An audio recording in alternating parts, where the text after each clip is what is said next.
السلام عليكم ورحمة الله وبركاته. الله أكبر الله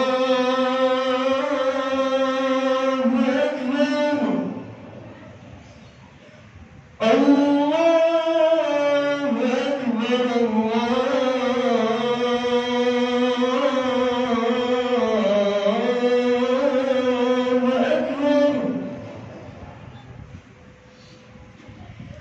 أشهد أن لا إله إلا الله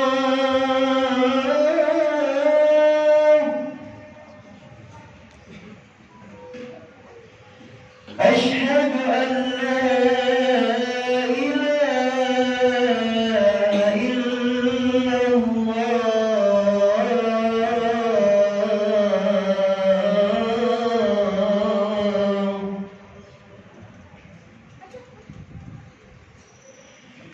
أشهد أن محمد رسول الله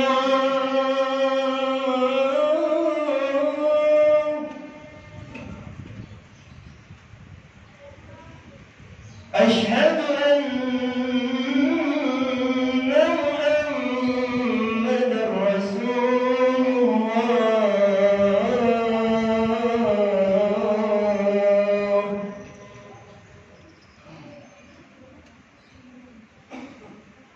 حي على الصلاة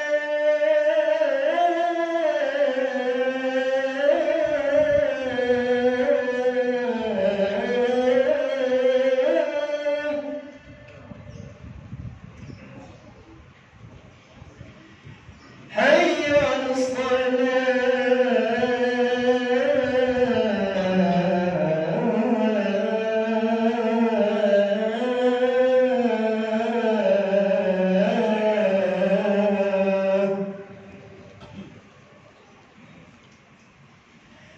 حي على الفلاح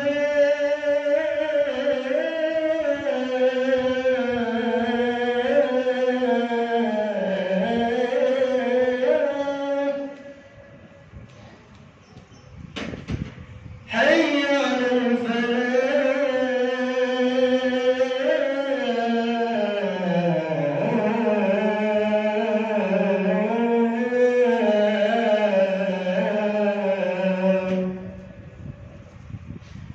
الله أكبر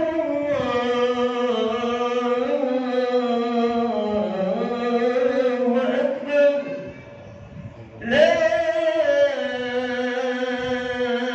إله إلا الله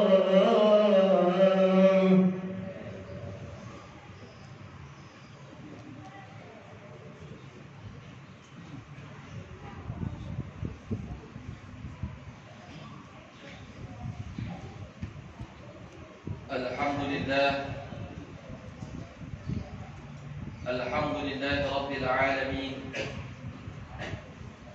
قيوم السماوات والأرضين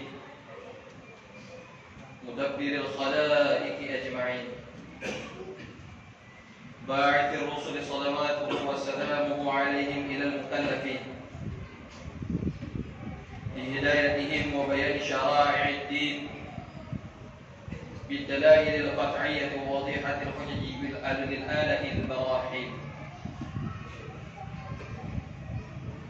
أحمده تعالى على جميع نعمه وأسأله المزيد من فضله وكرمه وأشهد أن لا إله إلا الله الواحد القهار الكريم الغفار وأشهد أن محمدا عبده ورسوله وحبيبه وخليله أفضل المخلوقين المقرب بالقرآن العزيز المعجزة المستمرة على تعاقب السنين وبالسنن المستنيرة للمسترشدين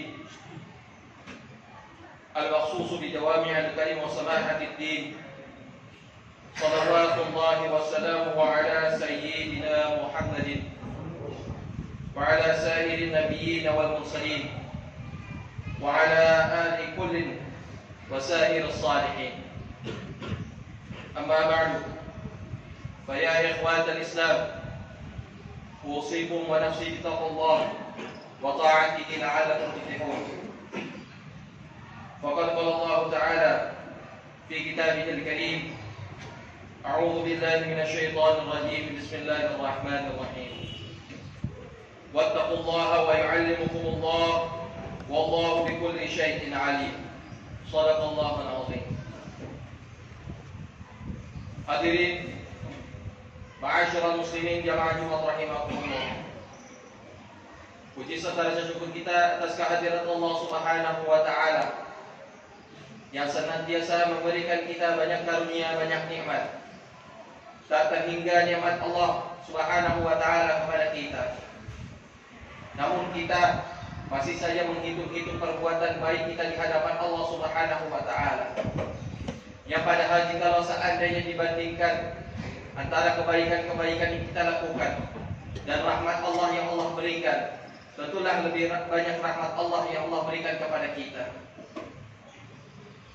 Jikalau seandainya terhitung kita melakukan amalan-amalan kebaikan dengan seluruh anggota badan kita, hitunglah saja dengan mata kita, maka berapa banyak kenikmatan yang Allah berikan kepada saat kedua mata kita dibandingkan ketaatan yang kita lakukan dengan kedua mata kita.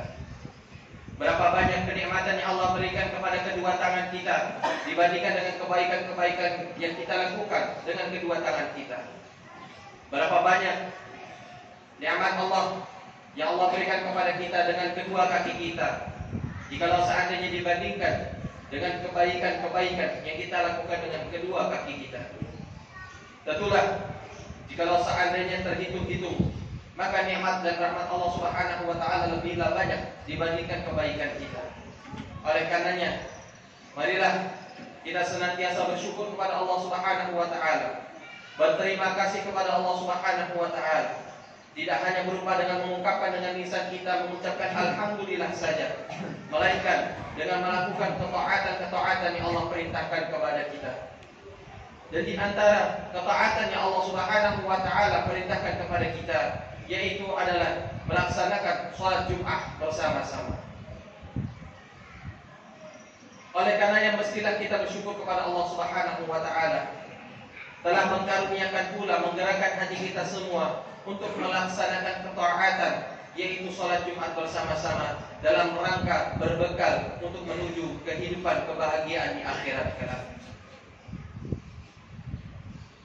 Salawat serta salam semoga senantiasa tercurah kepada junjungan Nabi besar Muhammad sallallahu alaihi wasallam yang membawa umat manusia dari zaman kegelapan, yang mengajarkan umat manusia berbagai macam kebaikan, mengajarkan umat manusia dengan membawa kesabaran. Semoga salawat serta salam senantiasa tercurah pula pada para keluarganya, para sahabatnya, insyaallah kepada kita sebagai pengikutnya. Hadirin ma'asyiral muslimin jamaah Jumat rahimakumullah. Khatib berwasiat kepada diri khatib khususnya dan para hadirin umumnya. Marilah kita bersama-sama meningkatkan ketakwaan kita kepada Allah Subhanahu wa taala dengan menjalankan hal-hal yang Allah perintahkan dan menjauhi segala hal-hal yang Allah larang. Karena itu adalah modal yang mesti kita lakukan, yang dimana Allah Subhanahu wa taala janjikan, barang siapa yang bertakwa kepada Allah, maka niscaya Allah akan memasukkan ke dalam kebahagiaan di dalam surga. Hadirin ma'asyiral muslimin jamaah Jumat rahimakumullah. Di antara bentuk ketakwaan kita kepada Allah Subhanahu wa taala ialah kita melakukan salat. Yang kita lakukan 5 waktu dalam sehari. Salat merupakan ibadah yang paling utama dibanding ibadah-ibadah yang lain. Karena Allah Subhanahu wa taala memberikan kewajiban tentang perkara salat ini kepada Nabi Muhammad sallallahu alaihi wasallam beserta dengan umatnya, yaitu bila wasitatin, tanpa adanya perantara, melalui malaikat Jibril alaihi salam. Jadi mana diceritakan wa ba'da Isra'il uruj lis-sab'a tara an-nabiy rabba kallam bi ghairi kayfin wa hisalin wa farat alaihi khamsan ba'da 50 farad. Allah Subhanahu wa taala langsung sendiri memberikan kewajiban kepada Nabi Muhammad beserta umatnya agar melaksanakan salat 5 waktu yang tadinya berawal dari 50 waktu. Oleh karenanya salat ini merupakan sebuah kewajiban yang paling utama karena diwajibkannya tanpa melalui perantara malaikat Jibril alaihi salam. Hadirin ma'asyiral muslimin jamaah Jumat rahimakumullah. Baginda Nabi Muhammad sallallahu alaihi wasallam bersabda, "Awwalu ma yuhasabu bihi al-'abdu yawmal qiyamati as-shalah." Awal pertama kali yang akan dihisab pada hari kiamat nanti kita semua, yaitu adalah salat-salat kita semua. Jikalau salat kita bagus, maka kesananya nanti akan bagus penghisaban kebaikan-kebaikan yang lainnya. Namun jikalau seandainya salat kita dihisab buruk, maka nanti kesananya akan menjadi buruk pula. Dan juga di dalam riwayat lain dikatakan, awwalu ma yus'alu anhu al-insanu as-salatu. Awal pertama kali akan ditanya kepada umat manusia nanti adalah pada hari kiamat adalah salat. Oleh karenanya, marilah kita sama-sama mengkencangkan kembali dalam mendirikan salat kita. Ini mana ini merupakan bagian daripada susunan rangkaian kita bertakwa kepada Allah Subhanahu wa taala. Hadirin ma'asyiral muslimin jamaah Jumat rahimakumullah. Salat merupakan ibadah yang agung. Jikalau kita melaksanakannya dengan kesempurnaan, maka kita akan mendapatkan pahala yang berlimpah dari Allah Subhanahu wa taala. Namun jikalau seandainya kita melaksanakannya dengan tidak memperhatikan kesempurnaan salat, maka kita akan mendapatkan yaitu pengguguran kesahan salat saja di hadapan Allah Subhanahu wa taala. Oleh karenanya, kesempurnaan salat yaitu adalah kita melakukan hal-hal memperhatikan daripada syarat-syarat sah salat, rukun-rukun salat, yang dimana itu hal yang mendasar bagi kita semua. Baginda Nabi besar Muhammad sallallahu alaihi wasallam bersabda, "Khamsu salawatin katabahunna Allah 'ala al-'ibadi man ata bihinna bitamamihinna kana lahu indallahi 'ahdun ay yudkhilahu al-jannah." Salat yang 5 waktu, yang dimana Allah Subhanahu wa taala fardukan kepada umat manusia. Man ata bihinna bitamamihinna, barang siapa yang mendatangi salat dengan kesempurnaan salat, kana lahu indallahi 'ahdun, maka niscaya bagi Allah itu ada satu janji, ayyudkhilahu ilal jannah, ayyudkhilahu al jannah, agar memasukkan seorang hamba tersebut masuk ke dalam surga. Oleh karenanya, perolehan kita nanti bukanlah sekarang, bukanlah kehidupan kekayaan bergelimang harta yang mesti kita perhatikan dalam mencapai ketaatan, yaitu adalah nanti ketika kita mendapatkan kebahagiaan di surganya Allah Subhanahu wa taala. Hadirin ma'asyiral muslimin jamaah Jumat rahimakumullah. Jikalau seandainya kita hal-hal yang mendasar bagi kita sebagai masyarakat awam, di mana kita hanya memperhatikan syarat-syarat sah salat saja, rukun-rukun salat saja, dan hal-hal yang membatalkan salat saja, itu mestilah bagus bagi kita semua. Karena kenapa? Kita memperhatikan bahwasanya salat itu merupakan kewajiban dari Allah Subhanahu wa taala, dan kita berupaya untuk melaksanakan dengan sebaik-baiknya. Namun ada satu hal lagi yang mesti kita tapaki untuk mencapai kedudukan yang khusus di hadapan Allah Subhanahu wa taala, yaitu mestilah kita memperhatikan daripada syuruti qabulis salat, yaitu adalah syarat-syarat diterimanya salat kita di hadapan Allah Subhanahu wa taala. Hadirin ma'asyiral muslimin jamaah Jumat rahimakumullah. Wa min syuruti, dan daripada syarat-syarat diterimanya salat kita oleh Allah Subhanahu wa taala, hal lakukan di antara syaratnya adalah al-ikhlas, yaitu kita ikhlas. Kita melakukan ibadah tulus kepada Allah Subhanahu wa taala. Bukan ingin dilihat oleh orang-orang. Bukan ingin dilihat atau ingin masyhur namanya sebagai orang soleh. Bukan ingin mengharapkan daripada hal-hal yang berujung daripada kenikmatan-kenikmatan duniawiyah. Melainkan kita tulus murni melakukan sesuatu hal tersebut karena Allah Subhanahu wa taala. Bukan dalam rangka untuk dilihat oleh orang-orang, oh, si fulan ini adalah orang baik, dia pantas untuk menjadi pemimpin kita. Namun kita melakukan hal tersebut tulus murni karena Allah Subhanahu wa taala. Ini mana dikatakan, innallaha la yaqbalu minal amali illa ma kana lahu khalisan lah. Sesungguhnya Allah Subhanahu wa taala tiadalah menerima daripada amal perbuatan kecuali yang tulus murni karena Allah Subhanahu wa taala. Kita tidak perlu memperhatikan si fulan ini bersifat riya, si fulan ini bersifat riya. Tidak. Karena yang kita perhatikan dalam sifat riya itu adalah khusus untuk diri kita masing-masing, diri kita pribadi masing-masing. Kita tidak boleh sembarang menilai bahwasanya si fulan sholat mulu, dia ingin dilihat. Kita tidak bisa menilai hal seperti itu. Karena yang bisa menilai hal seperti itu hanyalah Allah Subhanahu wa taala. Namun yang bisa kita lakukan adalah kita memperhatikan diri kita, di mana kita bersihkan diri kita masing-masing untuk mencapai kejernihan sehingga hati kita mustamillah, yaitu bisa mendapatkan pahala, bisa mendapatkan cahaya kemurnian dari Allah Subhanahu wa taala.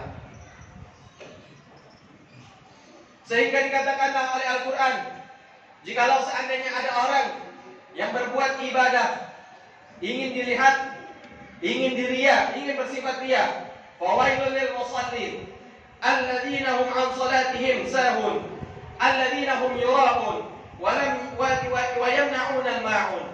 Fawailul lil musallin, maka celakalah bagi orang-orang yang salat, alladzina hum an salatihim sahun, yaitu orang-orang yang lalai daripada salatnya, alladzina hum yura'un, yang mereka ini adalah berbuat riya, ingin dilihat oleh orang-orang tentang perbuatan salatnya. Wa yamna'unal ma'un, dan mereka mencegah, menolong dengan barang yang berguna. Hadirin ma'asyiral muslimin jamaah Jumat rahimakumullah. Dan di antara syarat kedua daripada diterimanya salat kita adalah makanan, pakaian yang kita bawa tatkala kita menghadap salat mestilah dari barang yang halal. Jikalau seandainya kita berwudu atau kita bersih daripada najis, itu merupakan kita membersihkan dari sifat-sifat zahir kita, hal-hal yang ada di dalam zahir-zahir kita. Tangan kita terkena najis, jikalau seandainya kita sholat membawa najis maka tidak sah, maka kita wajib membersihkan najis tersebut. Itu adalah membersihkan dari sifat-sifat yang zahir saja. Namun di dalam syarat salat kita diterima Allah Subhanahu wa taala, kita juga mesti memperhatikan hal-hal, yaitu hal-hal pembersihan yang sifatnya batiniyah. Pakaian yang kita bawa untuk salat mestilah dari pakaian yang halal. Makanan yang kita makan mestilah dari makanan yang halal. Karena kenapa? Jikalau seandainya ada di antara perut kita, di antara makanan-makanan di perut kita sesuatu yang haram, maka itu tatkala kita melaksanakan salat, kita hanya menggugurkan kewajiban kita di hadapan Allah Subhanahu wa taala saja.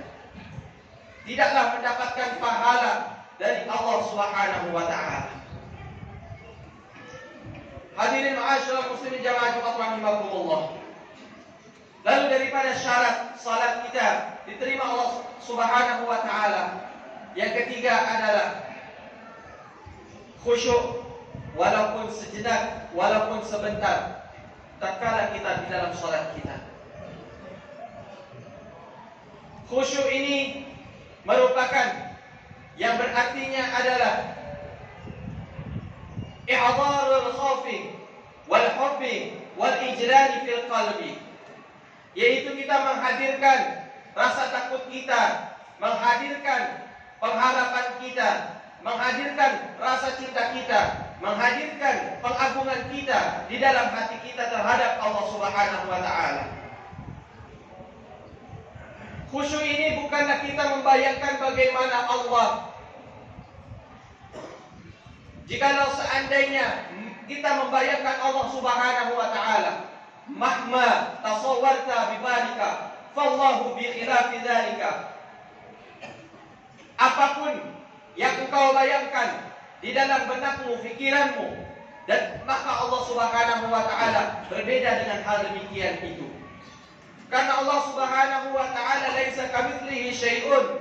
Allah Subhanahu wa taala pasti berbeda daripada makhluk-makhluknya.